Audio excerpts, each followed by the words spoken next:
Na cidade de Chipre, em 300 a.C., vivia um comerciante muito rico chamado Zenão. Durante uma viagem da Fenícia ao Pireu, seu barco afundou junto com toda a sua carga. E por causa desse único evento, que estava totalmente fora do controle de Zenão ou de qualquer outra pessoa, esse homem que era muito rico, de repente ficou muito pobre. Imagina que se fosse com você, como você reagiria se o trabalho de toda a sua vida fosse jogado pelo ralo, pela pura força de vontade da natureza?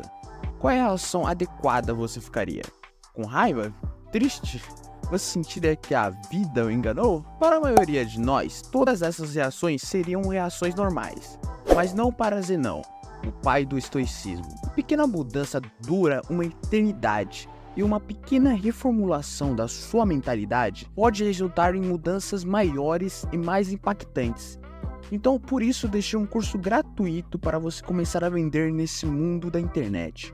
No primeiro link da descrição, você vai encontrar tudo o que você precisa. O cerne do estoicismo é a própria definição de aceitação e indiferença.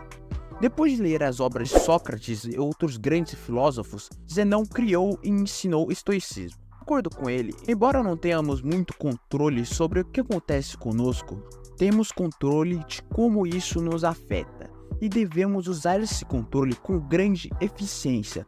Em vez de chorar pelo leite derramado, Zenão se concentrou em manter a compostura diante da situação, mantendo-se calmo e neutro, apesar da situação difícil. Hoje as pessoas costumam ver os estoicos como pessoas que não podem ser quebradas, pessoas que não demonstram extremos emocionais, passando por coisas como raiva ou crise de ansiedade. Mas a ideia original por trás dos estoicos era muito mais do que isso. Em vez de apenas uma maneira de descrever pessoas que não têm emoções, o estoicismo era uma maneira de ver, descrever e entender o mundo. Era um modo de vida, e esse modo de vida durou séculos.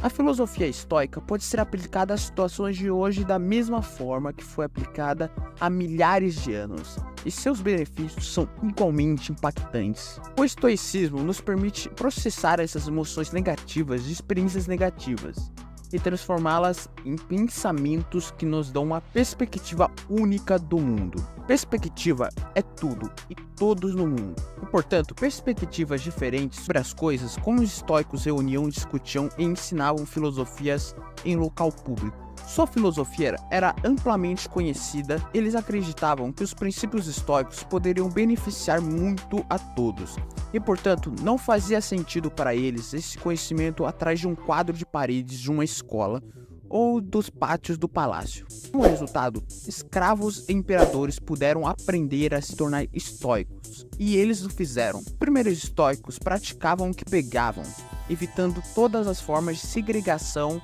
e liderando a luta contra a desigualdade. Eles até inventaram a palavra cosmopolita, que significa literalmente cidadão do mundo. Na época da fundação do estoicismo, as mulheres não tinham permissão para seguir a filosofia, mas os estoicos discordavam disso completamente. Não são apenas os homens que possuem ânsia e uma inclinação natural para a virtude, mas também as mulheres.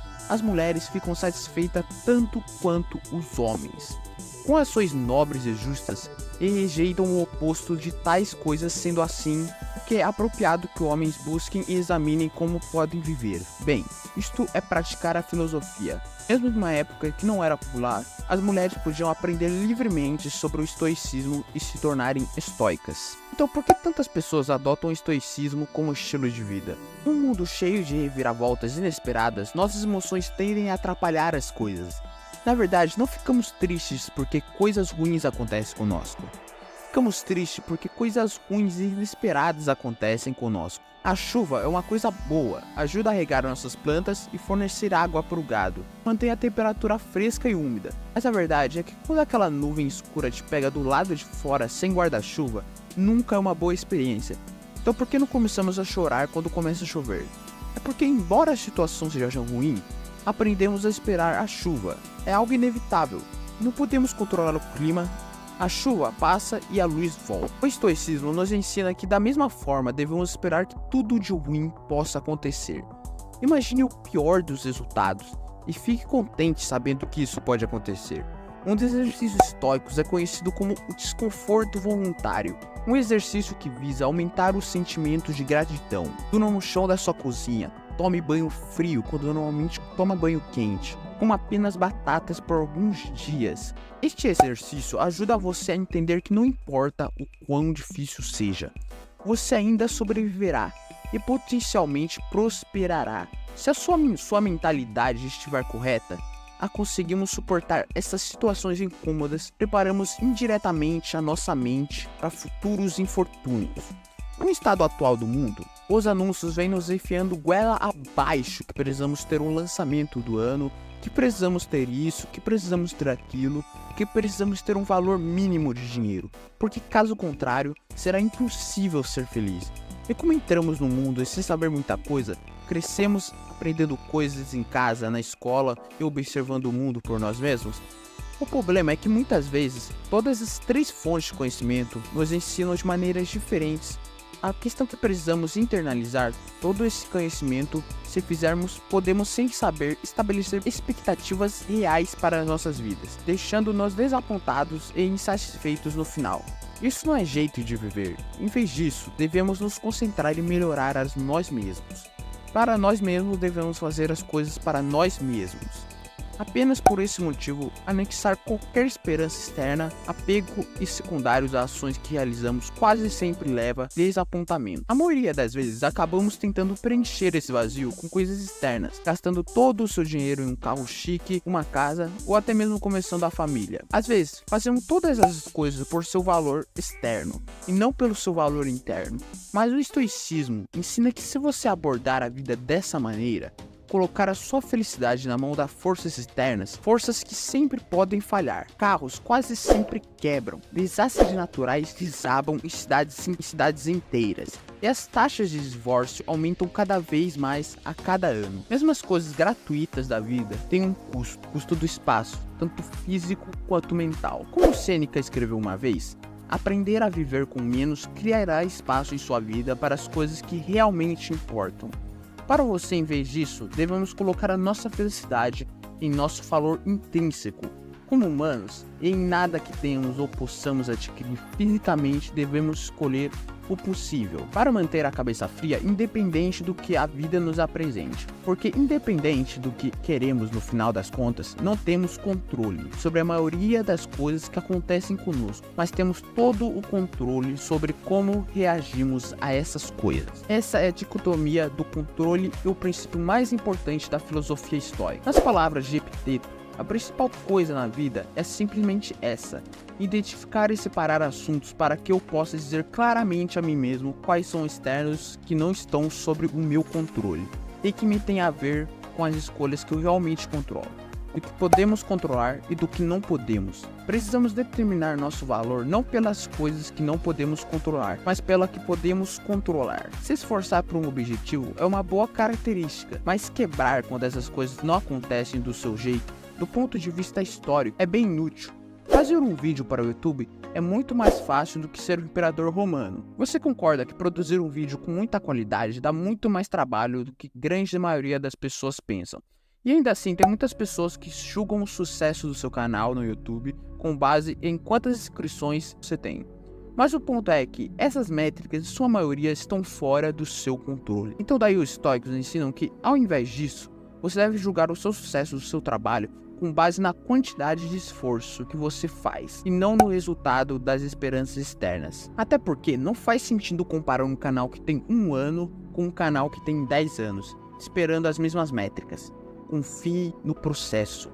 Viver significa libertar-se das algemas sociais nas quais você inicialmente se colocou. Pense em uma pessoa que trabalhou duro e em seu trabalho nos últimos 6 meses, ela agora sente que merece uma promoção. E por isso ela vai até o seu chefe com seu relatório de desempenho. O patrão agradece, mas não lhe concede a promoção. Daí então ele vai para casa pensando que deve ser péssimo o trabalho. Ele não considera que o chefe pode ter simplesmente acordado com raiva de outra pessoa, ou talvez a empresa estivesse apenas perdendo dinheiro e simplesmente não pudesse pagar. Ele não sabe o motivo, mas ainda está chateado. Se ele, ao invés de colocar seu valor na qualidade do relatório de desempenho que entregou e continuasse fazendo o que estava fazendo para ganhar a promoção que desejava, poderia ter ficado muito mais feliz no geral com a perspectiva certa. Seu objetivo não te teria diminuído, mas apenas adiado. É essa reformulação da sua mentalidade que é crucial. O verdadeiro estoico não vê seu sucesso com base nos ganhos financeiros dos seus empreendimentos, mas é confortado pelo fato de poder viver uma vida confortável sem todas as coisas que o dinheiro pode comprar. Existem 4 principais virtudes do estoicismo: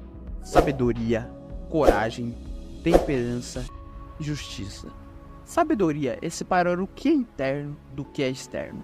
A capacidade de escolher nossas reações às coisas que nos acontecem. Coragem é persistir e resistir. Temperança é fazer mais com menos. É dizer com menos palavras. Enquanto Jeff Bezos e Elon Musk lutam no topo da lista da Forbes, os estoicos acreditam que o limite da riqueza deve ser simplesmente ter o essencial e depois ter o suficiente. A justiça é a mais importante de todas as virtudes. Nelson Mandela foi um dos líderes africanos mais famosos do mundo e foi condenado à prisão perpétua, onde permaneceu por 27 anos, antes de finalmente ser liberto. Quando ele foi libertado da prisão, ele foi eleito presidente da África do Sul. E, portanto, muitas pessoas pensaram que ele puniria brutalmente todas as pessoas que tivessem algo a ver com a sua prisão. Mas é claro que ele não fez isso. Ao longo do seu tempo na prisão, Mandela leu as obras de Marco Aurélio e aprendeu muito dos valores centrais do estoicismo, todos os quais ele praticou.